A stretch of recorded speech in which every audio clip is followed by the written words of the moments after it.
welcome to GamesBound podcast number 4, video edition. I'm Jacob Novak. I'm Evan Quinter. Finally remember to introduce ourselves right at the top. Yeah, not 5 minutes in.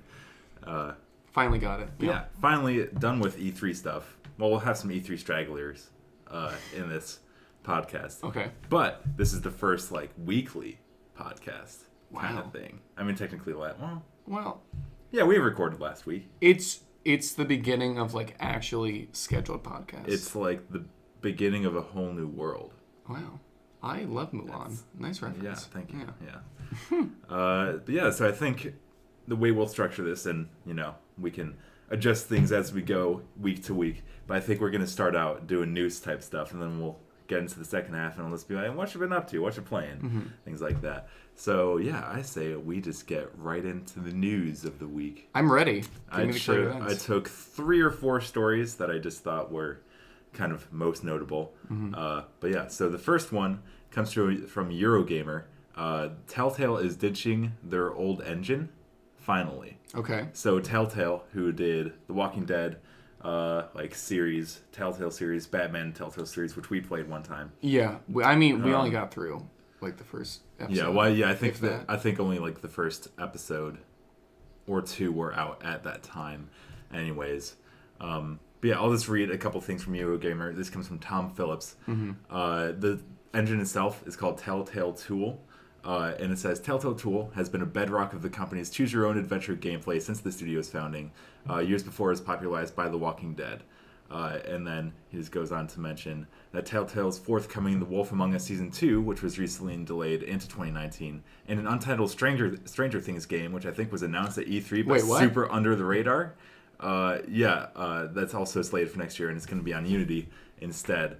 And that's kind of good because there's also a while back where TellTale was laying off employees, probably because people were just kind of done with their games because their engine was terrible.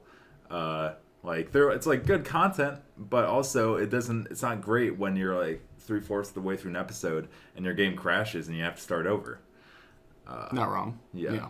So, yeah, kind of, it's nice to hear that they're finally changing it. Hopefully this means that, they have better quality out there instead of just crash after crash. Did I tell you that I actually got the first Walking Dead game on my laptop? You did not. And I got it because we were in Oregon, I had nothing to do at the time. Sure. And it was a really good game, and I haven't beaten it yet, but it's a really good story. But I totally get why people don't want to play on the engine anymore. Yeah. Because even though it's a beautiful game, I do feel it's. I can only imagine how framey it is on a laptop too. Yeah, especially on my pretty old MacBook. Yeah. It's not great. It's not understandable. Yeah. So what are they gonna use instead of the engine? It says that The Wolf Among Us Season 2 and the Stranger Things game, slated for 2019, will be on Unity, which is kind of a lot of different games run on Unity. It's one of the ones that you hear a lot along with Unreal Engine 4. That was on that was one I knew. I don't have anything. I can look it up. What other games that run on Unity? But it also says that The Walking Dead, the final season, which comes out this year, that's gonna be the last game on that engine. But yeah. Wow. So times are changing. Times are a changing. Games that run on Unity. So Assassin's Creed, Deus Ex, Rust. I think it's that Unity is big engine for kind of indie. Ubisoft, kind of. Not necessarily Ubisoft, but just I think it's an easily accessible engine. So a lot of people just use Unity for the games that you might find on Steam that just do whatever. But yeah. So I think that's positive news. Good for TellTale. Yeah, finally. It's maybe too little, too late, but who knows? They're kind of like the old man who's going through a midlife crisis, and he tries to get hip with the times. Yeah, like Steve Buscemi in that movie that I've never seen, but I always see the gif of it. Yeah. Yeah. Good for you, TellTale. Yeah. Hopefully it helps. I also want to see TellTale do their own game at some point. Because, up to this point, it's Batman, it's The Walking Dead, it's Stranger Things. Wasn't that Wolves game their own, though? Is it? I thought that was a comic book. I could be wrong. Maybe. Let's see, Wolf Among Us. Because you're right, because I feel like all the other ones are just them taking content from other places. Yeah, based on Bill Willingham's Fables comics book series. Oh, so even that wasn't Yeah, around. so I just want to see them do something new. Like something original. Yeah, that would be cool. There's a lot of, I think, pressure there, though, because they've done really great stories from other content.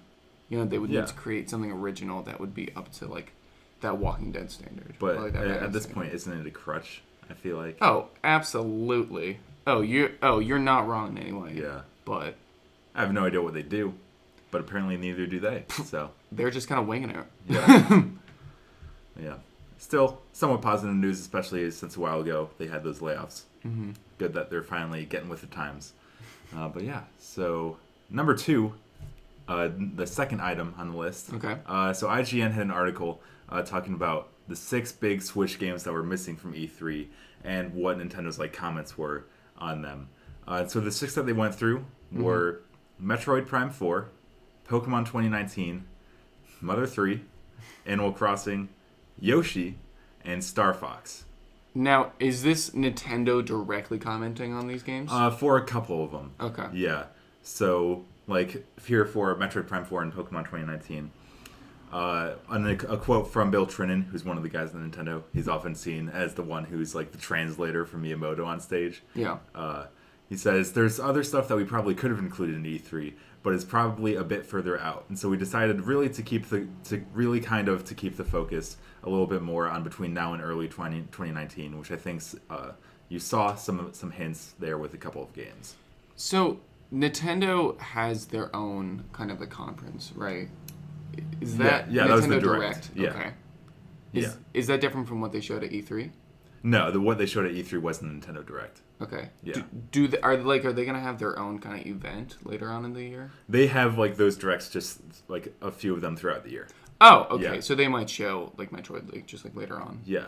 So shameless plug. If you check out my editorial about the takeaways from E3 2018, Ding ding. I talk about that and how Nintendo has those directs. They had one in March. That's where they initially announced Smash Brothers for the Switch. And then last year they had one in September, so I'm assuming that they're going to have another one in September. Mm-hmm. So I assume that's when we're going to see Animal Crossing. That just feels like the right fit, the right time that you would announce it. Maybe we'll see Metroid there. Wow, I'm so happy that we'll see Animal Crossing. Let's see what they had to say about Animal Crossing. Can't wait for Animal Crossing. See, I'm going to teach you. I told Evan about Animal Crossing, and he refuses to think that it's cool. Yeah. Which I don't understand. This is what my view of Animal Crossing is. It's like you're living real life with kind of a real life version of furries almost, right? Because not at all. they're like animals in humanoid forms. That's not what a furry is. Yeah, dude, it's people that dress up in in animal costumes essentially. They're not in costumes. Yeah, they are. They're just actual animals.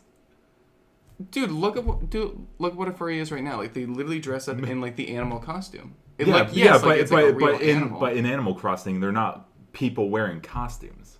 Is Meowth from Pokemon the TV show a furry? I mean, no, but it's also not case closed. So Reggie Fils-Aimé, the president of Nintendo of America, said, "We see tremendous opportunity in using the mobile platform to introduce IP to consumers who may not be as familiar. Animal Crossing is a great example. Tremendous interaction with Pocket Camp, which is the phone game. Mm-hmm. Fans are really enjoying that experience. We're introducing it to new consumers. That bodes well for whenever the next Animal Crossing might come." That is a non-comment. We have no idea. Oh, okay. Yeah. So he was just yeah, there will be one, basically. Has Animal Crossing been kind of solo from here on out? Has there been? Okay, so you know how Fallout is getting more of a multiplayer idea to it? Sure. Has Animal Crossing ever done that, or has it only? Yeah, you can visit other people's towns, and okay. I think I might have mentioned it to you when I was explaining it. How you can visit other people's towns, and then you talk to their villagers, mm-hmm. And then one villager might be I really liked that Jacob guy. Hey, I'm moving out of your town. I'll see you over in his town. And it's really funny just to steal people's villagers, especially if it's their favorite one. But yeah, there's always been, or maybe not always. I don't recall if you were able to do multiplayer stuff in the GameCube original one. Mm-hmm. But ever since, like after that was the DS game, and in that you could just visit people's towns. Oh, so that's been there for a while. Yeah. Oh, okay. So I assume for the Switch one, it'll be even more streamlined. Instead of like you have to have this person. Well, you probably have to have that person's friend code because Nintendo doesn't seem to want to give up the whole idea of friend codes, unfortunately. But they'll probably have it more streamlined, so it's easier to go from town to town. Mm-hmm. Maybe visit some random people's towns. Actually, they might not want you to do that because then you can just grief people and chop down their trees and stuff like that. Jesus. But who knows? Yeah, and so that's Animal Crossing. That was Metroid and Pokemon.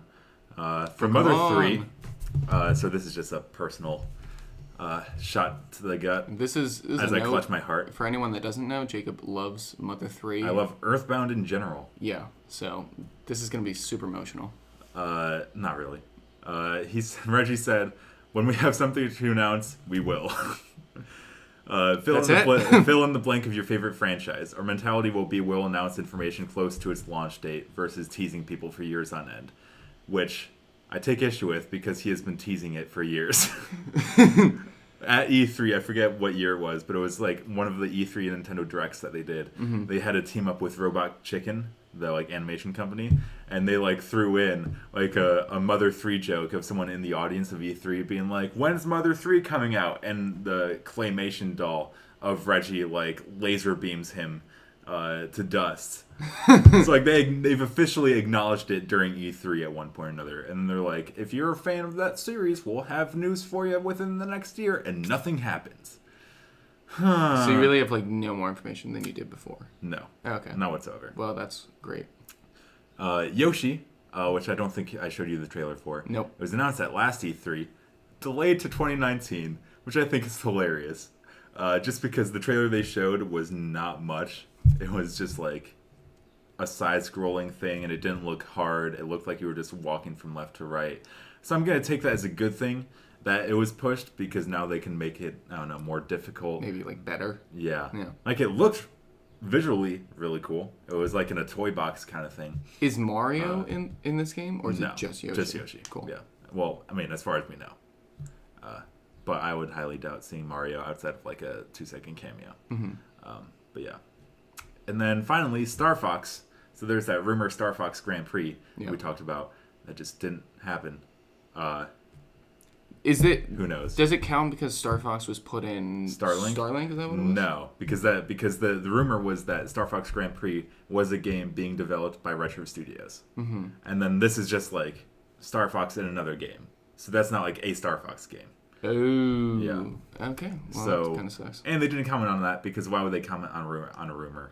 So True. yeah. So what about Pokemon? That was with the Metroid Prime 4 stuff, where just like we could have shown stuff this year, but we decided to keep it like early 2019. Got it. So we have those 6 games. So we're gonna play a game. It's called Declare That Care Bear. Okay. So I have 6 Care Bears here. Okay. I'll read them off and kind of what their description is written by me. So we have the Take Care Bear. Which means like you don't care that it wasn't at E3. See you later, dude. Whatever. Okay. There's the I Love You Bear, which is you love this game and are personally offended that it wasn't there. The Sweet Dreams Bear, which is the game that you think people were foolish for hoping that it would be there in the first place. Yeah.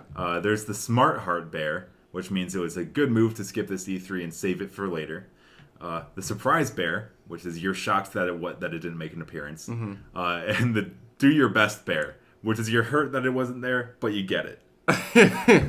Just a reminder, this podcast is brought to you by American Greetings. You can find Care Bear toys from the Welcome to Care-a-Lot product line in your local Toys R Us today. Also, be sure to check out their latest movie, Care Bear Oopsie Does It, in theaters starting August 7th, 2007, and find out why one IMDb user called it surprising.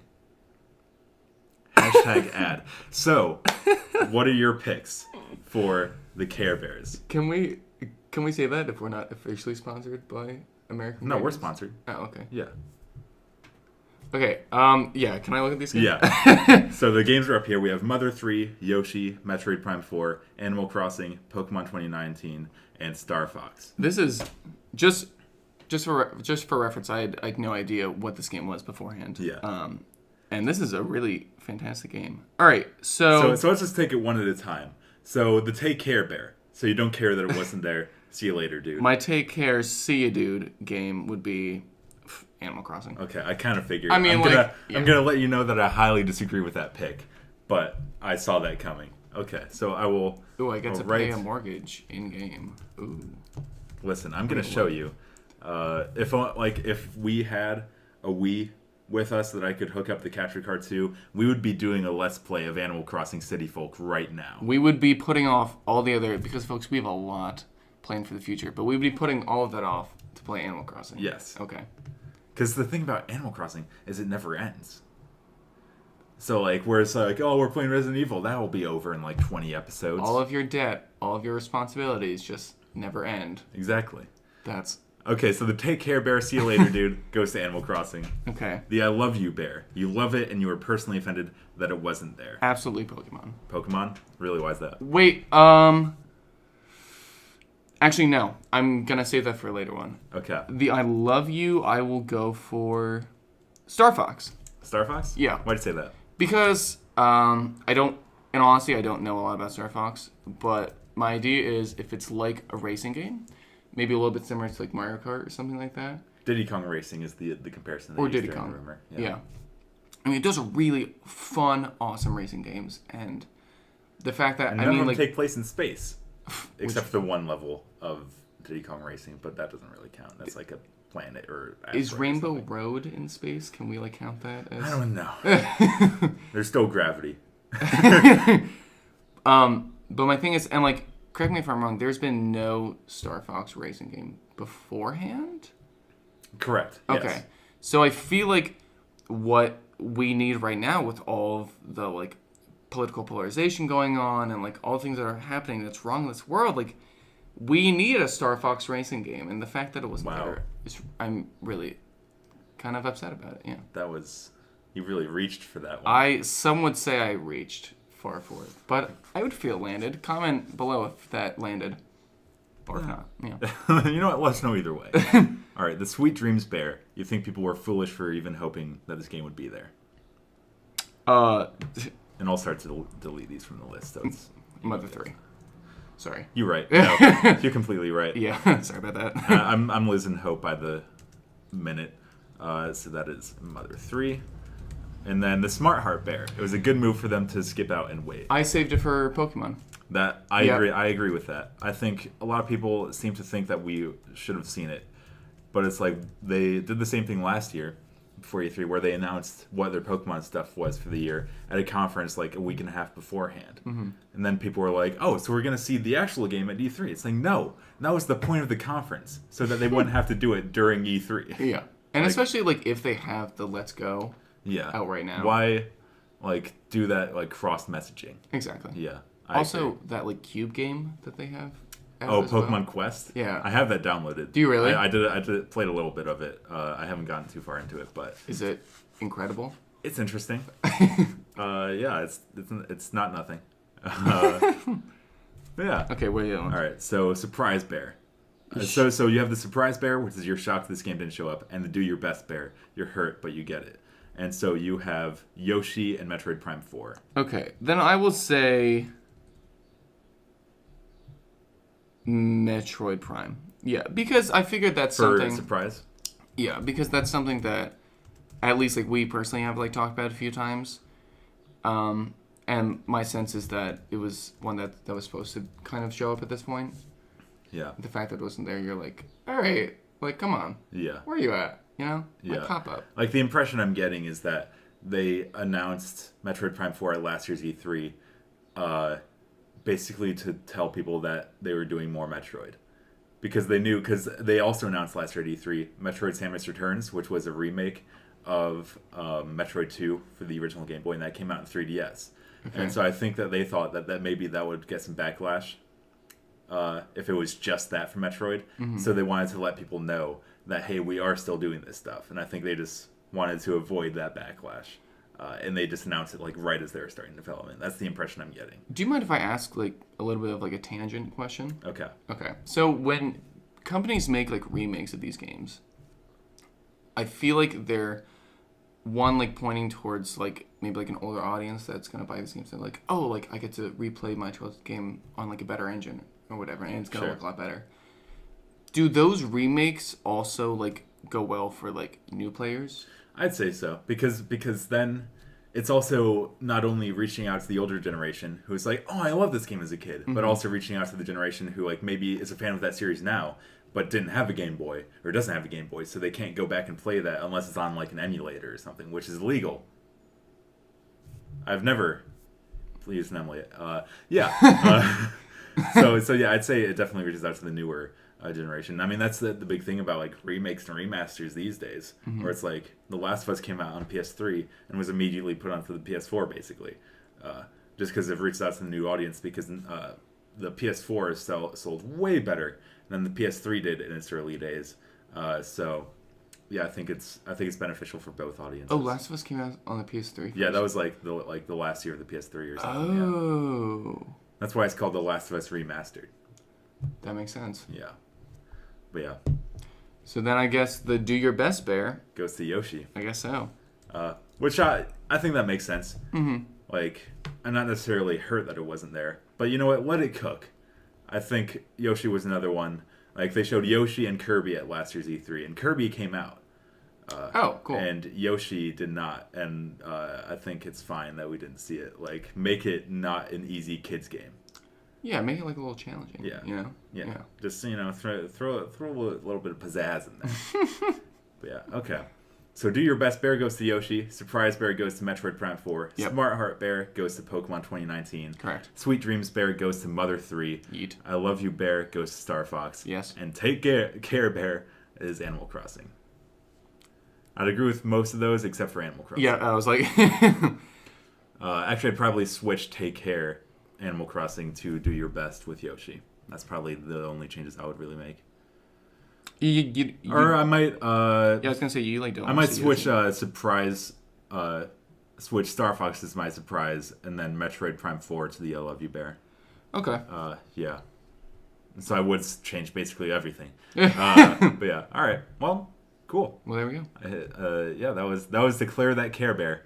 That was a nice game, and I think that you should bring that back sometime. Oh, thank you. Yeah. Well, there are a lot of Care Bears to choose from, so maybe I'll switch in some new ones. Are those like actual like Care Bears? Oh yeah.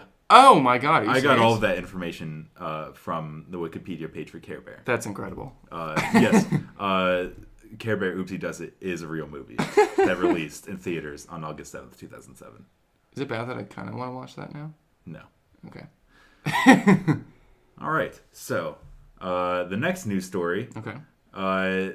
Amy Hennig, who did Uncharted, or directed Uncharted early on at least, I think the first 3 games. Okay. And then left for Visceral Studios to work on that Star Wars game. Like that, like really awkward drop Star Wars game? No, the one that the studio got shut down back in October.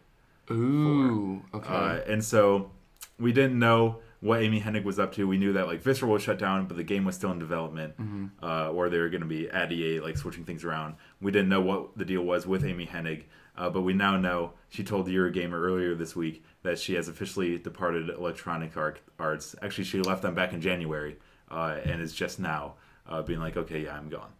Oh, okay. So yeah, I'll read what Polygon has to say here. This is from Michael McWhorter.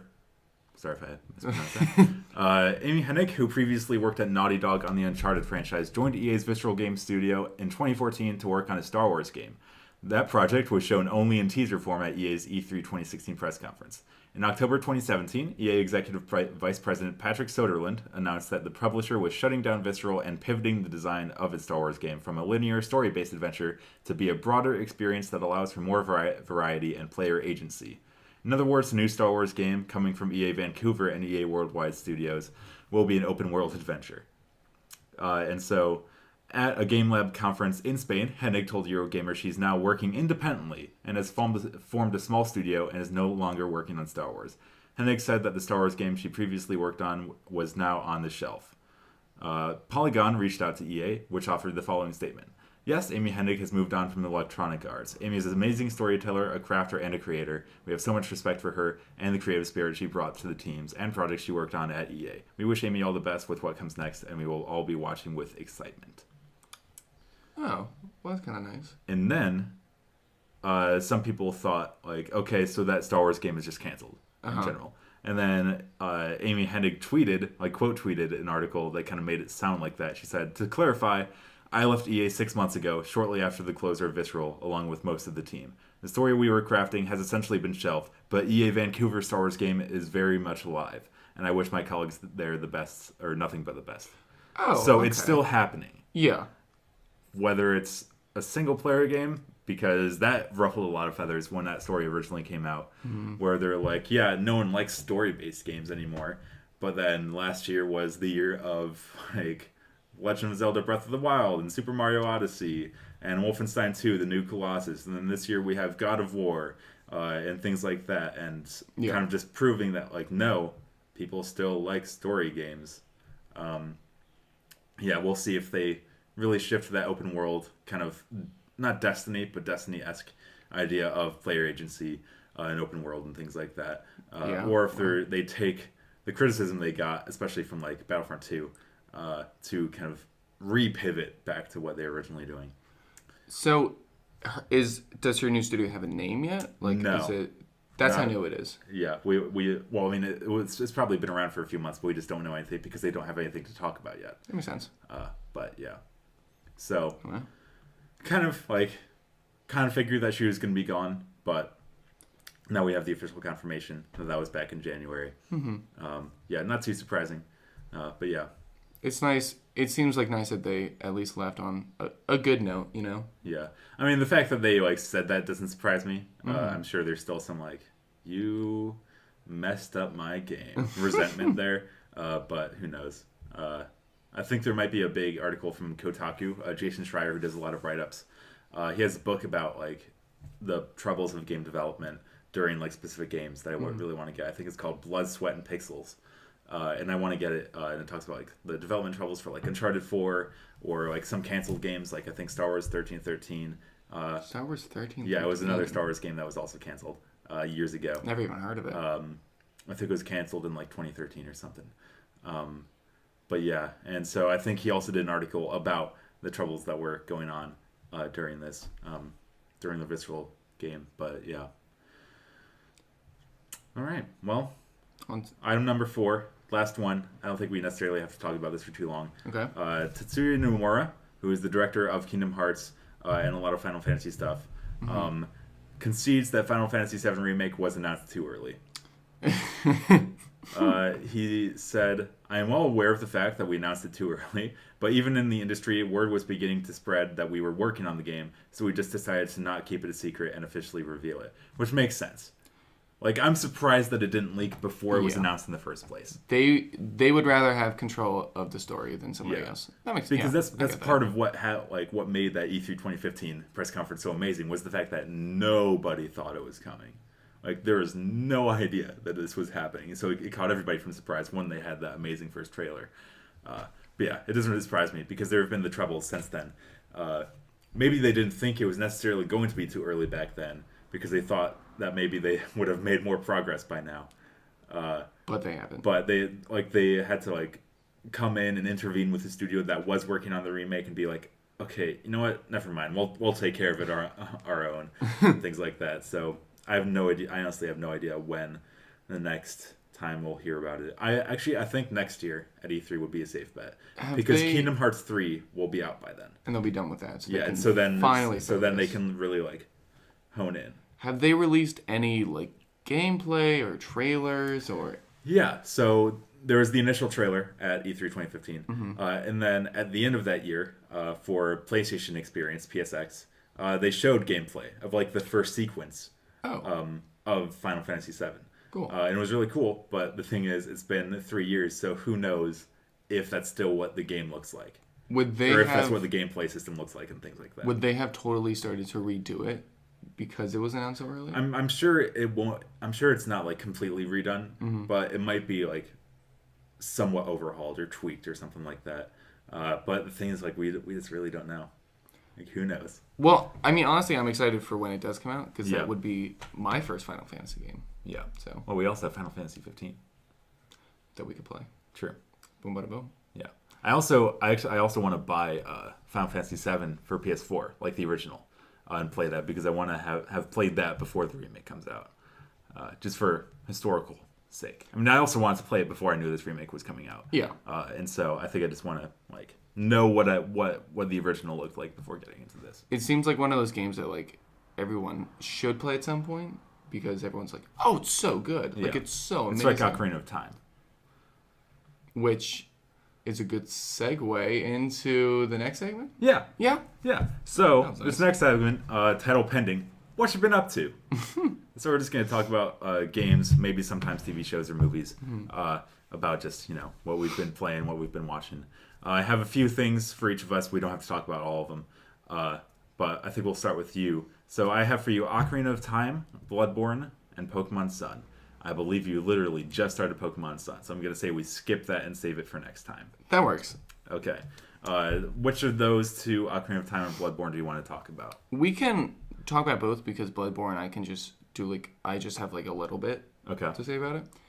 And it's that I really like the game, but I think I need to be like in the mental like readiness to play that game because when we were playing, like I was just getting so frustrated every time, and I don't feel good. Like I don't feel good that I have to either like trudge along and like defeat like every enemy to like finally get to that big boss, which like I'm probably not gonna beat like the time I get there, or I just skip everyone and get there. Like that's what I feel like I'm playing as, because there's no like checkpoint like in between that, like you know what I'm talking about, like sure, that like one, and then you go all that way to the final boss, and then if you lose it there, it's redo everything. Right. And that kind of stuff. I will say, because I'm trying to act as like Evan's Sherpa for Bloodborne.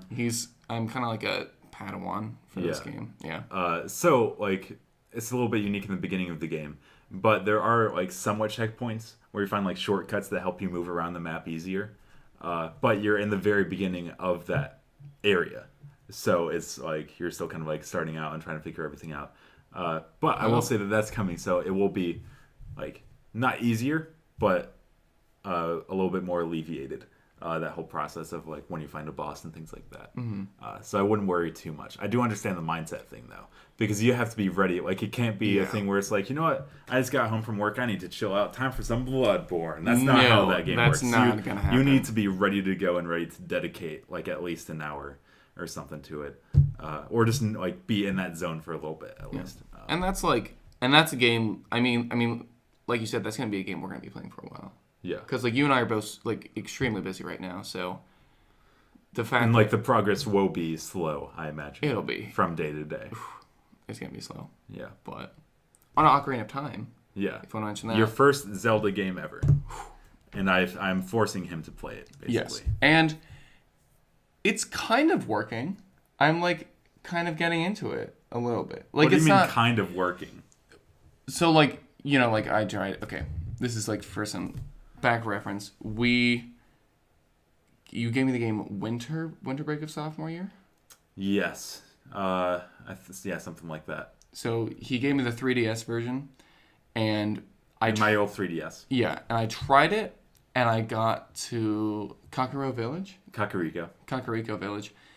and I like literally could not get past that gate. I don't know what was happening. Like I didn't have the note from Zelda. Yeah, so my theory as to what happened is that you weren't paying attention when he said go to the castle. I definitely was not paying attention. Wait, so it tells you where to go next, and then you just didn't go there. Yeah, no, I was.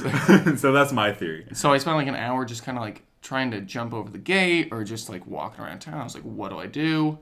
Then I tried to like move out of there, and I didn't really know where I was going, and so I was just like, I don't really get like what this is, And so I was just like, it's not for me. And then Jacob wouldn't have it. And so here we are. We're back playing the 64 version. Yeah, the original version. Yeah. My 64 still works. I'm very happy with that. And he's also being like my Sherpa for that. Yeah, but like less involved. Yeah. Like I'm whereas Bloodborne, I'm like, okay, you want to parry this guy with your gun, and then you can do a visceral attack and do massive damage. Where this is like, maybe go this way, like every now and again. Exactly. Yeah. Like, it's not all the time. The only thing where I told him directly what to do was when he left your Kokiri village or Kokiri forest. Was I was like, all right, go to the western exit, and I made him listen to the Gerudo music for like 2.5 minutes. And I was like, okay, now you can do whatever. You also gave me that sweet shield from the cemetery that I wouldn't have found. Yeah, the Hylian shield. Yeah. Yeah, because usually you have to like buy that for like 80 rupees. And I was like, you can get one of those. That's just something I don't have right now, you know? Yeah. So. Yeah. So that's Ocarina of Time. We are we at Death Mountain right now? Yes, we just entered Dodongo's Cavern, which is the second dungeon of the game. Yeah. And I don't feel bad about spoiling things, because one, it's very early on, and two, it's been out since 1996, eight. But if you're like me and haven't played that game, right now, I would suggest at least checking it out. No, well, so what are your thoughts? How are you feeling about it right now? I definitely feel better than when I played it with 3DS for sure. I'm definitely not at the point where it's like, oh, this is one of the greatest games like ever made. Like, right? Yeah, no. I mean, like, yeah, you've barely scratched the surface at this point. Exactly. I'll say. And I think part of that is like, we've only gotten so far, and so I'm just wondering like how much more is there? You know, like my idea is that you like do the dungeons, you defeat this Ganondorf guy, and you save Zelda. You know, like to me it seems like kind of like a classic saving the princess kind of story right now. But that's all the context I really have. So I don't know. I don't really know what this game has in store for us. But what are your hang-ups about it? What are my hang-ups? Yeah, because you said I'm kind of getting there. Well, why only kind of? Is it just because of the past experience that you're just unsure of it? That's definitely part of it. Okay. And you know, even so, at this point, I'm not totally invested. I mean, like I like actually started Pokemon today. Yeah. And I played for like an hour and a half, and I was into it. I mean, like, you know, like I'm totally already into it. Like, sure. Let's go. Yeah. Pokemon, let's go. And and with Zelda, I honestly like have not felt that yet. You know, like when I'm playing it, I'm like, oh, this is enjoyable. This is fun. I think I know what the turning point will be, but I'm not going to say it. Yeah, don't spoil it. because no, I'm just going to stop. But I will say that Zelda definitely does have those moments where it's like. But those are my thoughts. Yeah, there you go. Cool. I'm excited. I'll say that like I chose Ocarina of Time because it was like my Wii is at home in Ohio. So I couldn't bring that up to like play Twilight Princess or Skyward Sword or something else. Because I think either of those would also be good first Zelda games. I didn't want to have him play Breath of the Wild because I wanted him to like get into like kind of what is the idea of what Zelda is instead of going straight into what transformed what Zelda is. Yeah, which I get, but I've seen you play Breath of the Wild, and that game looks so cool. Yeah, like, and we'll get so there. Much fun. We'll get there. Yeah, I just wanted to like kind of get you into the idea of what the formula is of Zelda, and I think Ocarina of Time, since it's considered one of the greatest games of all time, personally not my favorite Zelda, although it's probably the Zelda I've beaten the most and played the most. Majora's Mask, is that your? Majora's Mask is probably my favorite. Breath of the Wild, I have to go back and evaluate, but Majora's Mask is definitely like up there. And I want to see if it's possible. If we can't get a 64 version of Majora's Mask, then it's on the 3DS and you can play that. But I would also like to be there because definitely, I think you would need a Sherpa at least a little bit for the beginning of that one. Yeah. Because it's definitely like it's quite different in terms of just basic mechanic. Like it's generally the same kind of like gameplay, like how you play it and things like that as Ocarina of Time. But there's some certain mechanics that I think take more getting used to and more explaining. So I think I definitely want to be there. But I'm hoping we can get a 64 version so we can also play that together. So that might be upcoming. Stay tuned. Yeah, but I feel like we're going to have weekly check-ins on Ocarina of Time. Yeah, absolutely. Hopefully. Do you want to play some today? Yes. My friend Meg is coming over to watch. But like before that, maybe we could do a little play. Yeah. So, all right. Cool. So Jacob, what have you been up to? I have been up to a couple things. Hollow Knight, which recently came out on the Switch. It was originally on PC last year, and then they're like, "Oh, it's coming to the Switch too." And I was like, "All right, I'm not going to buy it then." Was that the shadow drop? That was a shadow drop, which it was kind of like an obvious shadow drop because beforehand the developer was like, "We'll have news soon." Wink, wink. But yeah, so I got that. Been really enjoying it, and I've also been playing Horizon Zero Dawn for the first time. That was on sale for E3 2018, which looks cool. Yeah. So what do you want to know about in terms of either of those? The two H's. Hollow Knight.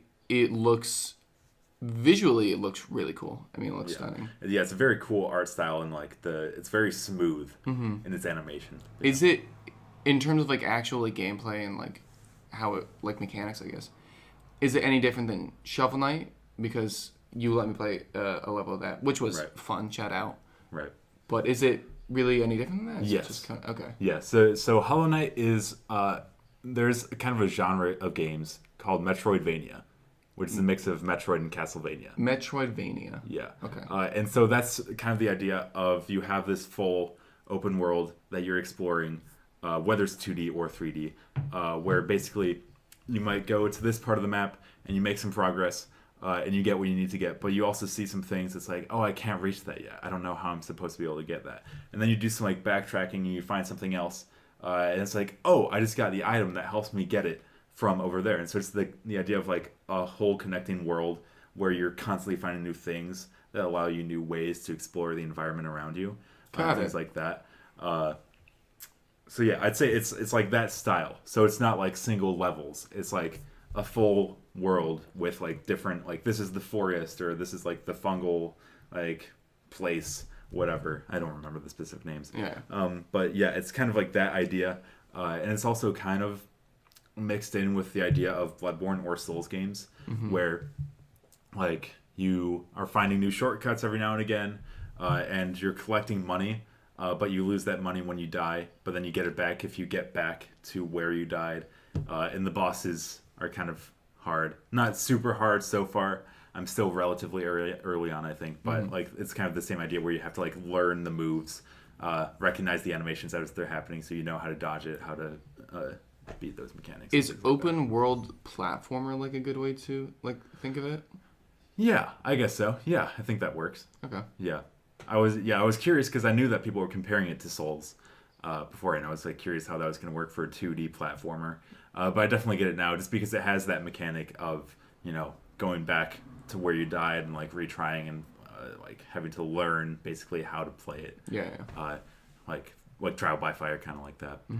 But yeah, I really like it. The art design is really cool. It also has the element of you're learning the story. Like it's not being told to you, but you just learn what the world is through the environment, and you see some NPCs that you talk to every now and again.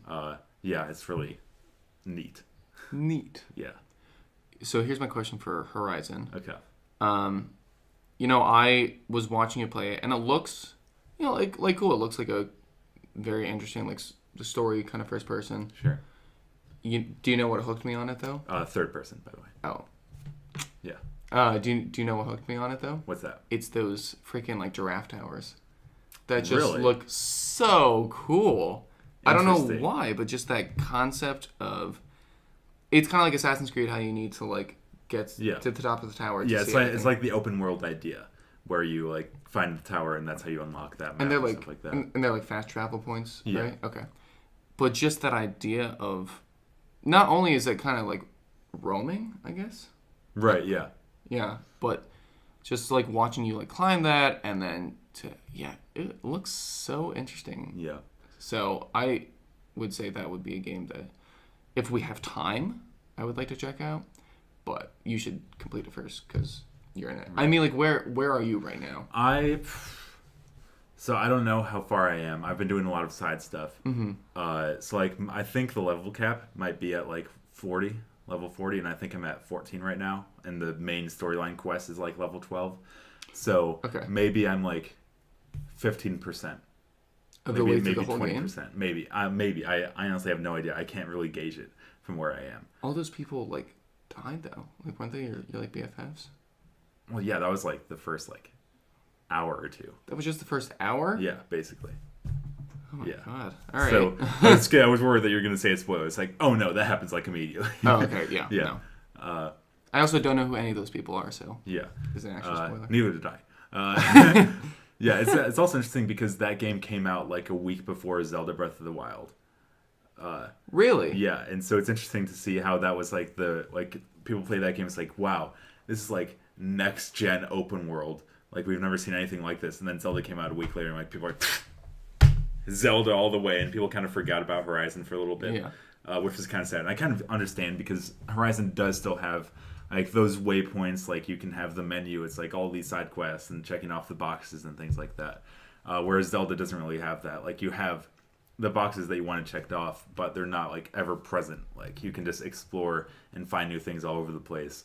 Whereas I have definitely felt lost in Horizon a couple times, where then I like get to an area, it's like, wait, this is where I started like an hour ago, and I'm like, yeah. But I'm still really enjoying Horizon. I like where it's going. The bow mechanics and fighting the like robot monsters is super cool. I mean, like, yeah, like I know that you love your bows, like, Yeah. so I imagine a whole game based off of it. Yeah, and I only have like the bow with like normal arrows and fire arrows, and then like the caster thing where you like trap it with the electrical tripwire. And I know there are so many more weapons past that, so I'm excited to get into how those play. But yeah, I'm trying not to compare it to Zelda Breath of the Wild, but I know that comparison was being thrown around, so I'm interested to see where it ends up and how I feel about both of them, even though it's been a while since I touched Breath of the Wild. But yeah. Cool. Yeah. All right. Is there anything else you want to touch on? That is it for me. Yeah. I mean, I've got no other games going on. Yeah. Got nothing else in my life. Yeah. So We'll probably have some updates on a couple of these later on, or like next week. I don't know how often the games are going to be switching out, but they might be like weekly updates. yeah, Unless we start something new. yeah, there might be kind of a new game next week. Stay tuned. Who knows? That was a tease. Even I don't know what that means. We'll wing it. It'll work. Okay, yeah, sure. Well, then I guess that's it for this episode of GamesBound, episode 4. Wow. Yeah. I think that we're at like 50 minutes, 45 minutes ish. I think this is a good typical length of what we'll see, unless it's a super crazy week. Yeah. But yeah, I think I'm excited. I'm excited for the future. We are starting to have a new schedule, hopefully, for this channel. So here's the idea. The idea is you might be seeing this podcast on Monday. That's because the podcast releases on Monday. Oh. And then on Wednesday, you'll see new gameplay. This week, you'll probably see Resident Evil Part 1 coming out. And then every Friday will hopefully be a new editorial from myself and maybe Evan if he wants to join in or do one of his own or something at some point. I can hop in sometimes. Yeah. But yeah, hopefully those will be every week. If it's bi-weekly, that might also happen, but I'm going to be striving for every week. But yeah, so we're going for a Monday, Wednesday, Friday schedule. Things might fluctuate, vary, depending on what's going on. But make sure you subscribe because our opinions matter, and this is stuff that you'll want to watch and enjoy. Okay, well now I feel gross.